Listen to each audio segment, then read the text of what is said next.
Պարոն Շահինյան, դուք ասել էիք, որ հերթով անդրադառնալու եք Նիկոլ Փաշինյանին միացած հանրության շրջանում տիրադավանունը ստացած եպիսկոպոսների անցած ճանապարհին, այս անգամ ում անցած ճանապարհն եք ուզում հանրությանը ներկայացնել։ Բարև ձեզ, շնորհակալություն եթեր տրամադրելու համար եւ հետեւողականության համար։ Այսօր մենք կանդրադառնանք մի շատ կարևոր երևույթի մասին, որը նաև ներկայացնում է Արցախի թեմը, ցավոք։ Ինչու եմ ասում ցավոք, քանի որ Վրթանես Սրբազանը մենք իրենց կդիմենք Սրբազան, քանի դեռ պաշտոնապես կարգալույծ եղած չեն Հայ առաքելական եկեղեցու եւ վեհապարի կողմից, իրենք են վեհապարին դիմում աշխարհի կանոնով, դա իրենց է բնորոշ, բայց ինչևէ, հիմա երևույթը, որ դեռևս ներկայացնում է Արցախի թեմը, դա շատ մեծ խարդախն է։ Խարդախ է, որը որ տարիներ շարունակ շորթել է, խաբել է եւ գցել է մարդկանց, որոնցից մեկը հենց իր ամենամոտիկ բարեկամն է, շատ հարգարժան մարդ, Ռազմիկ Վանյանց, երևի 10 տարուց ավել է առնվազն այս մարդը դատարաններում է, հատուկ քննչական ծառայություններում է, դատախազություններում է եւ չի կարողանում հասնել իր արդարացի պահանջին։ Եվ բնականաբար երևի հենց այդ պահանջը այն գլխավոր հանգամանքներից մեկն է, որը որ Վրթանես Սրբազանին թույլ տվեց գնալու այս ազգուրացության, տիրադավության եւ այս ողբերգական իրավիճակում արցախահայության համար այդ թիկունքից հարվածը։ Իրպես մի ավանտյուրիստի հետ նախկին հոգևորական Արցախի թեմից Տեր Ստեփանոս, աշխարհի կանոնը Էմիլ, արդեն կարգալույծ եղած է, իմ կողմից նշված Ռազմիկ Վանյանցին ասում են, որ կա մի շատ լավ գործ, բայց գումար է անհրաժեշտ, որպեսզի մենք կարողանանք, եթե չեմ սխալվում, գրեթե 20 կոնտեյներ Կարմիր լոբի կլիկ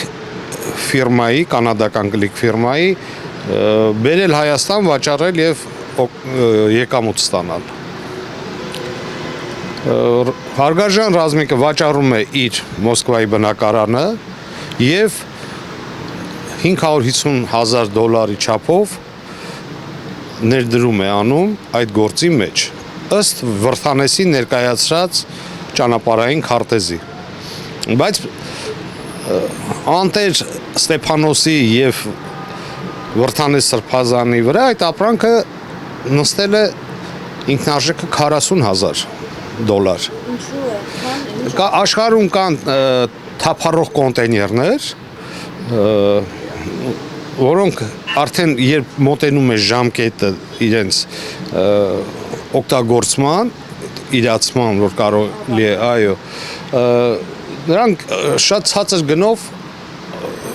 դրվում են վաճառքի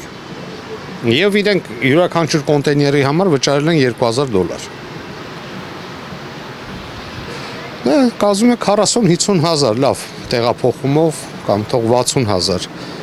բայց մարդը վերցրել են 550,000, ընթացքում պահանջել են եւս 550, քանի որ գնահատել են ապրանքը, որ դա միլիոնից ավել գին արժի, եւ մինչև այսօր չեն վճարել այդ գումարը։ Այսինքն ինքը գնել է, այդ դեպքում չի կարողացել այն շուկայում վաճառել, որ գումարը ետ է վերցնում, մի փոքր անհասկանալի էր ինչի մասն է խոսքը, եւ այդ ժամանակահատվածում բանակի թեմ առաջնորդները ժամանակահատվածում Վրթանես Սրբազանը բանակի հոգևոր առաջնորդներ նույնիսկ հասել է այն աստիճանի, ինչու եմ ասում, որ նա իրավունք չունի ներկայացնելու Արցախի թեմը։ Եվ ընդհանրապես կարգալույս լինելու ենթակա մեկն է, որը արդեն ժամկետը անց այդ ապրանքները ինքը իր ձեռքով բերել է եւ նոր ժամկետները այդ տուփերի վրա Բանակում այդ ապրանքը հայտնվել է թե ոչ։ Ինքը փորձել է մտցնի, բայց պաշտպանության նախարարը իմանալով որ ժամկետած ապրանք է թույլ չի տվել, բայց ինքը ամեն ինչ արել է որպեսզի դա մտնի բանակ եւ հենց այդ բանակ մտնելու հետ կապված այդ հատուկ գործիքով ինքը տուփերի վրա նոր ժամկետներ իր ձեռքով իդեպ ասեմ ձեզ իր ձեռքով քանակեր հեկ թաղամասում մի պահեստում է դա եղել պահեստավորված եւ ինքը իր ձեռքով փորձել է այդ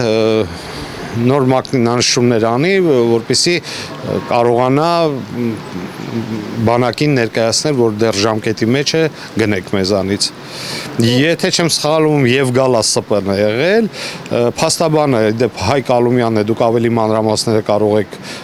իրենից իմանալ, քանի որ գործը արդեն դատարաններով թափառում է եւ առաջիկայում վերաքննիչ դատարանը քաղաքացիական գործերով եւս նիստ պետք է ունենա։ Քանի որ առաջինատյանը մերժել էր հայցը։ Ռազմիկ Վանյանցի հայցը մերժել էր առաջինատյանը քաղաքացիական պալատի, իսկ այդ օրերին Վրթանեսը ինքը այս Նիկոլ Փանջունիի հետ միասին ծրագիր էին պատրաստում եկեղեցու բարենորոգման, բարեկարգման համար։ Տեսեք ինչքան զուգադիպություններ, որ այսենց գլխների չափսերը վերցրել է, փաթեթները դրել է։ Ոչ միայն ինչպես մամուլներ գրում բնականը կորցնելու վտանգի առաջ էր, այլ նաև այս հանգամանքն է եղել։ Բնակարան ունի, դրանք կվերցնեին բոլորը եւ մնացած գումարի չափը իհարկե կմնար նա պարտ կամ պետք է պատասխան տալ, դա խարդախություն է։ Դա խարդախություն է, շորթում է, դա սա այնպես չի որ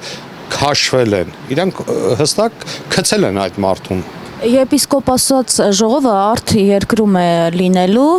ձեր կարծիքով այսպիսի սրբազաններին կարգալույծ անելու օրակարգ պիտի լինի, թե չպիտի լինի։ Ես ասեմ, որ շատ սառը եւ իմաստուն ձևով է մեր վեհապարը մոտենում այս ամեն ինչին, առանց ինչ-որ անիմաստ արագությունների կամ սենսացիաների, մենք դա տեսնում ենք եւ դա շատ ողջունելի է վեհապարի կողմից, դա մեր ազգին ուղղակի հպարտություն է բերում իր հավասարակշռվածությունը եւ այս իմաստուն որոշումը, որ Հայաստանից դուրս է արվում, քանի որ դա 2-3 օր է տևելու, մեր այս խելապակասը շատերին թույլ չէր տա մտնեն Հայաստան, շատերի ելքը կփակեր դուրս գալու եւ այդ եզերական խայտարակությունը, որ կամ մայրաթոր գուցե մարդիկ ուղարկվեին, այսպիսի մտահոգություններ եւս կա։ Իհարկե դա արդեն գիտենք որ դա կանեն, բայց իրենք խափանեին ազգային եկեղեցական ժողովի կայացումը եւ իդեպ ասեմ որ ողջունում եմ նաեւ արևմտյան թեմի առաջնորդի որոշումը որ կգա կմասնակցի հնարավորություն կունենա խոսելու եւ թող մյուսներն էլ գնան մասնակցել։ Սրբազանի մասն է։ Այո, Հովնան Սրբազանի մասին եմ ասում, որ նա հայտարարել է որ մասնակցելու է եւ ճիշտ է արել։ Ճիշտ է արել, ասելիք կա, դա է միջավայրը, դա է ձևը այդ ասելիքը ասելու, հարցերը, խնդիրները բարձրաձայնելու եւ հետագայում կարող ես ասել մենք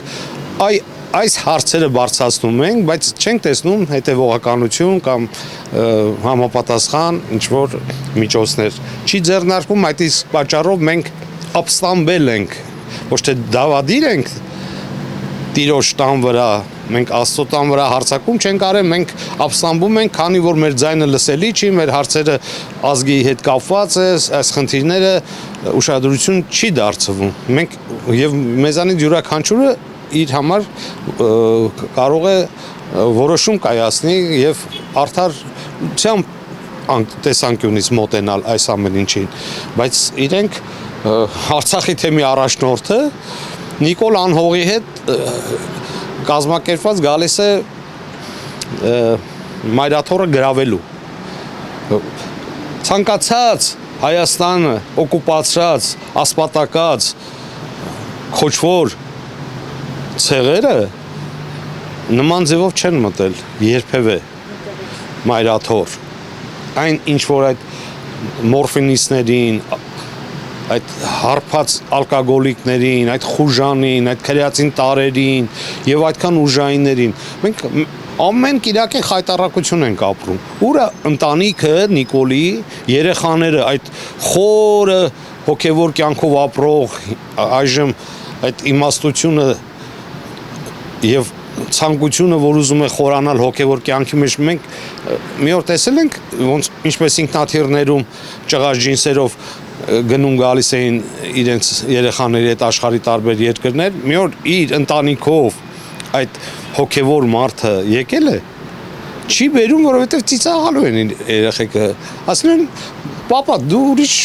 բան ես կամ դու ընդհանրապես անհավատ մարդ ես, ինչ ես անում։ Եվ այդքան որ գվարդիականների,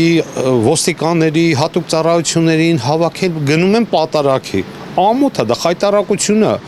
Տանը քո համար դու քո աղոթքը արա կամ Բարսացի կառավարական ամառանոցից կոնդի եկեղեցին Սուրբ Հովհաննես մկտիչ հետ արիտուն, ինչ ես այդքան մարդ բերում հետը, տանում հետը,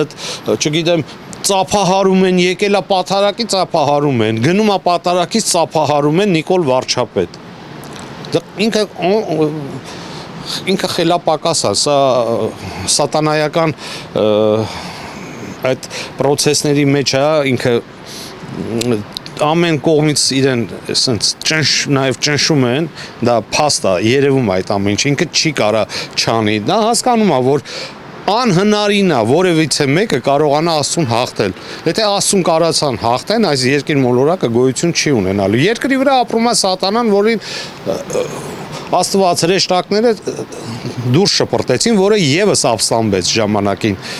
Բայց հիմա իրանք այդ գծի մեջ են եւ ցավ եմ ապրում, որ նաեւ եղան հոգեվորականներ իրենց այդպես դրսևորեցին, բայց տեսեք թե մեր քահանայած դասը ինչ պայծառ լուսավոր մարդիկ ունենք։ Եթե մենք այնպիսի հոգեվորականները, որոնք այսօր իրենց դրսևորեցին, այդպիսի ունենայինք դիվանագետներ եւ գեներալներ, հրամանատարներ, մեր ազգի հետ որևիցե նման ինցիդենտներ, նման դժբախտություններ, նման աղետներ վստահ եղեք չէր պատահի։ Շնորհակալ եմ։ Շնորհակալ։